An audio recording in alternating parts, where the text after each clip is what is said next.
want to bring in Gloria Browne-Marshall. She's a constitutional law professor at the John J. College of Criminal Justice and author of the book, The Voting Rights War. Professor, welcome. Good to see you again. Hello. So the consequences of this U.S. Supreme Court ruling, has been swift. 2 days after the overturning of a nearly 50-year-old right, are you processing this any differently? I probably am. And one of the things that I'm looking at is the fact that this was a generationally long strategy that started the day after Roe and has continued up to this point. And it's used violence as well as biased laws in order to get what they wanted, starting with the state gubernatorial races up to the Senate.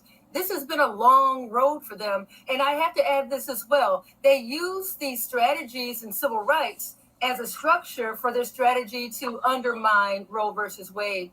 So my concern is that we have a rogue court, and Chief Justice Roberts has a rogue court on his hands, and they're not going to stop with abortion rights. They're going to plow into affirmative action, same-sex marriage, and create a United States based on the 1940s, because this is a nationalist agenda that Donald Trump I guess he's most visible leader of, but that mindset of nationalism is percolating right below the surface in this country.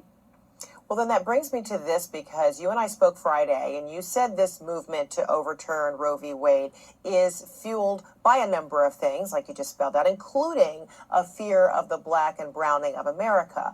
And then listen to what an Illinois representative said just last night at a Trump rally, spelling out why she believes overturning Roe v. Wade is a victory. Listen.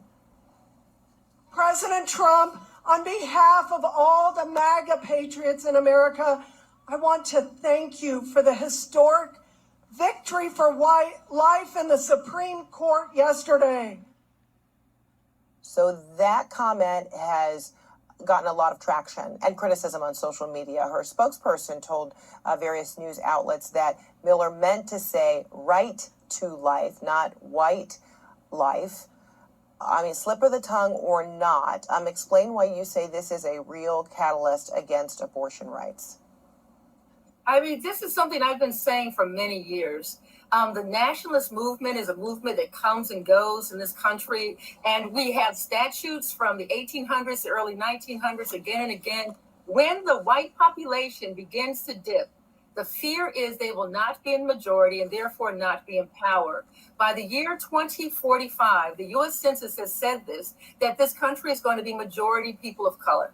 That is something that has fueled a lot of what drove white voters to the polls. They might not say it outright, and she was clear in what she was saying. When you saw these white domestic terrorists, marching through the campus and in Charlottesville and other places, this replacement theory that they have. What are you talking about? Replacing white people, especially white men, with people of color or Jews. This is what this is about at its core. The idea that the white population is dipping. They're not having as many babies. And I'm going to say something else, Frederica, and as I said before, was what I said before.